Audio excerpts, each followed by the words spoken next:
name a nomination to be Vice President of the United States? I accept. I accept. With great honor and pleasure, I accept. Thank you.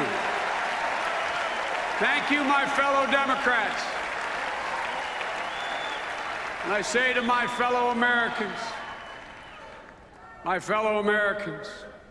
4 years ago, a battered nation turned away from the failed policies of the past and turned to a leader who they knew would lift our nation out of the crisis. A journey we haven't finished yet. We know we still have more to do.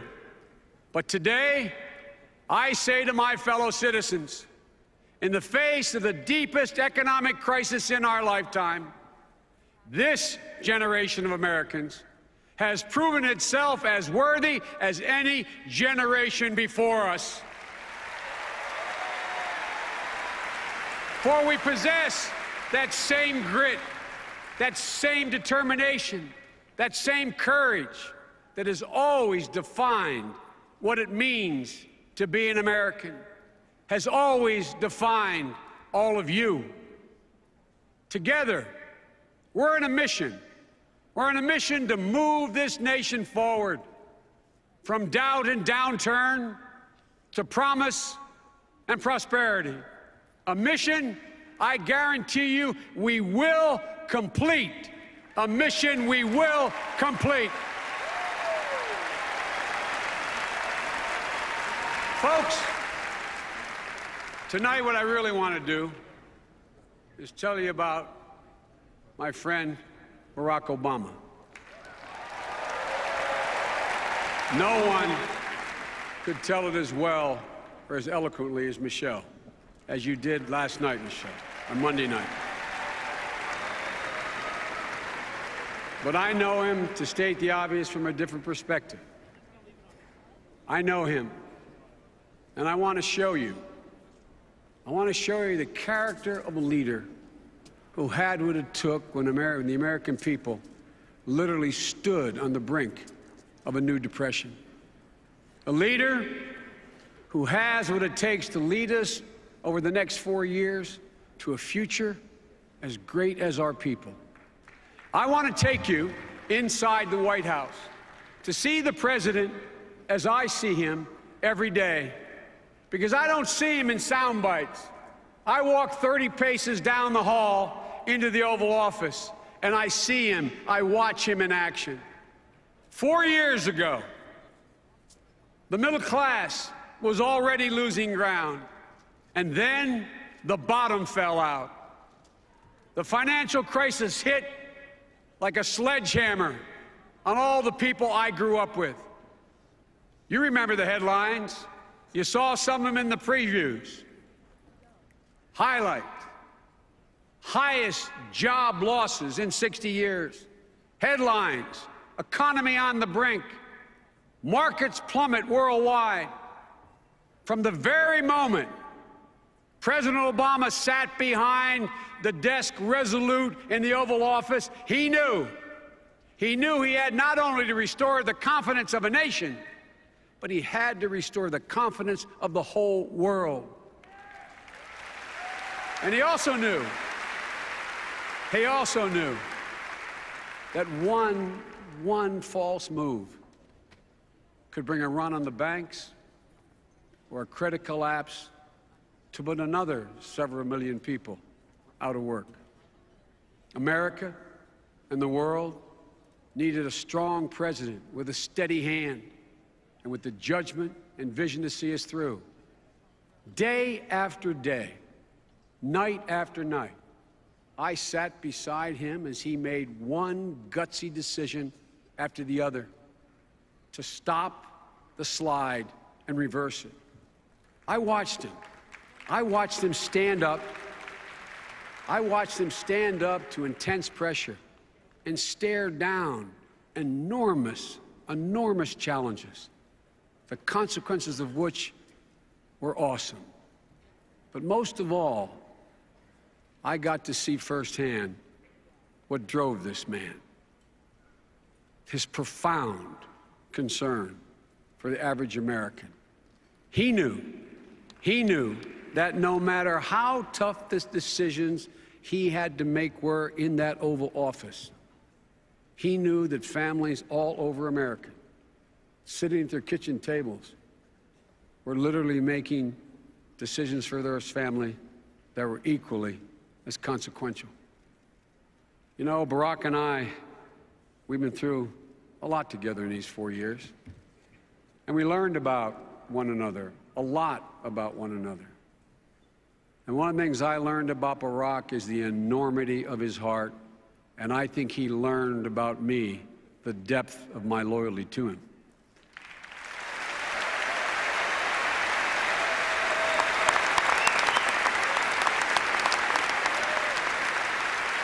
And there's another thing that has bound us together these past 4 years. We had a pretty good idea what all those families, all you Americans in trouble, were going through.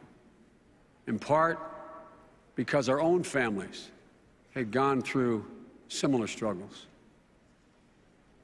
Barack, as a young man, had to sit at the end of his mother's hospital bed and watch her fight with her insurance company at the very same time she was fighting for her life. When I was a young kid in 3rd grade, I remember my dad coming up the stairs in my grandpa's house where we were living, sitting at the end of my bed and saying, "Joey, I'm going to have to leave for a while. Go down to Wilmington, Delaware with Uncle Frank. They're good jobs down there, honey. And in a little while, I'll be able to send for you and Mom and Jimmy and Val, and everything's going to be fine."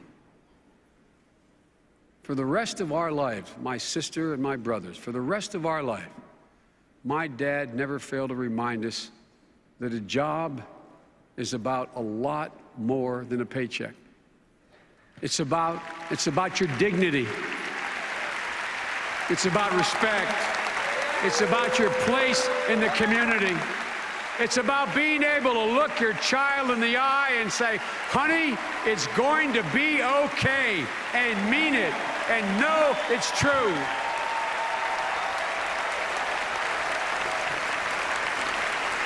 When Barack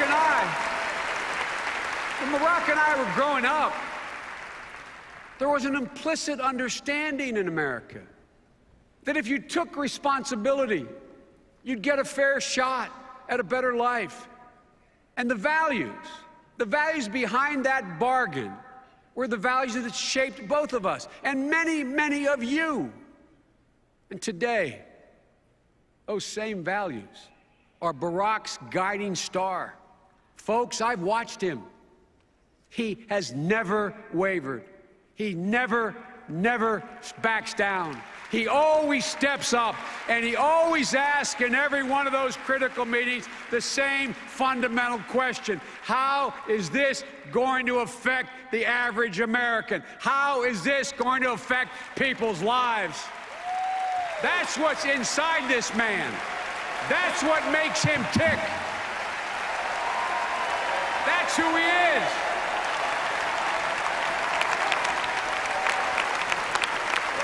And folks, because of the decisions he has made and the incredible strength of the American people, America has turned the corner. The worst job loss since the Great Depression. We've since created 4.5 million private sector jobs in the past 29 months. Look, folks, President Obama and Governor Romney, they're both loving husbands. They're both devoted fathers. But let's be straight. They bring a vastly different vision and a vastly different value set to the job. And tonight, although you've heard people talk about it, I want to talk about two things from a slightly different perspective, from my perspective. I'd like to focus on two crises and show you show you the character of the leadership that each man will bring to this job. Because as I said, I've had a ringside seat. The first of these, a lot's been talked about, and God loved Jennifer Granholm. Wasn't she great? Wasn't she great? I love Jennifer.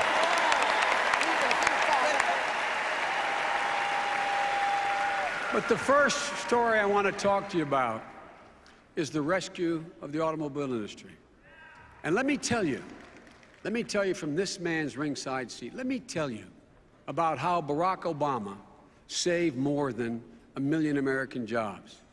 In the first days, literally the first days that we took office, General Motors and Chrysler were literally on the verge of liquidation. If the president didn't act, if he didn't act immediately, there wouldn't be any industry left to save. So we sat hour after hour in the Oval Office. Michelle remembers how what he must have thought when he came back upstairs. We sat hour after hour. We listened to senators, congressmen, outside advisors, even some of our own advisors. We listened to them to say some of the following things. They said, well, we shouldn't step up. The risks were too high. The outcome was too uncertain. And the president, he patiently sat there and he listened. But he didn't see it the way they did. He understood something they didn't get, and one of the reasons I love him. He understood that this wasn't just about cars. It was about the people who built and made those cars, and about the America those people built. In those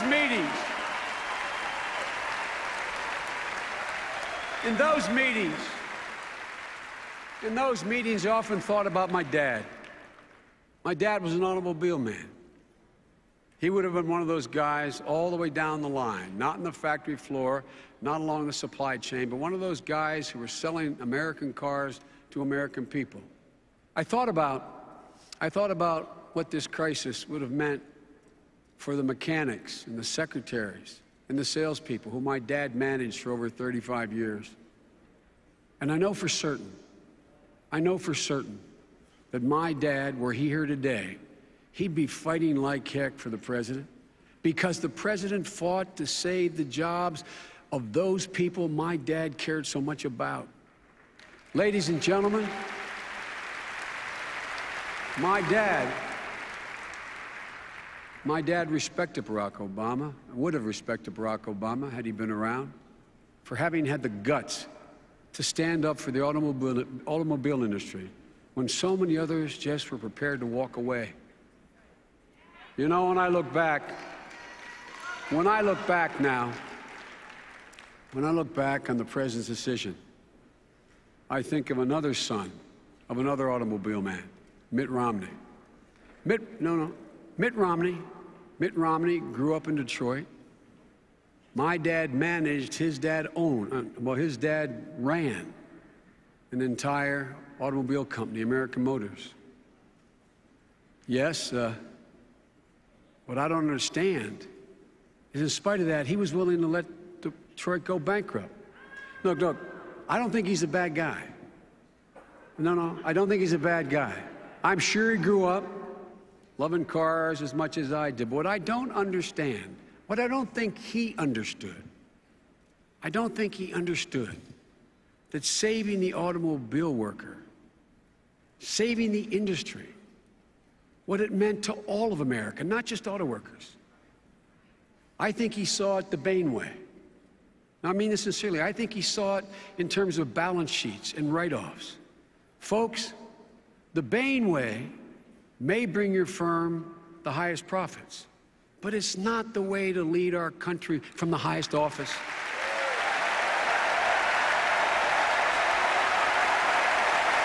When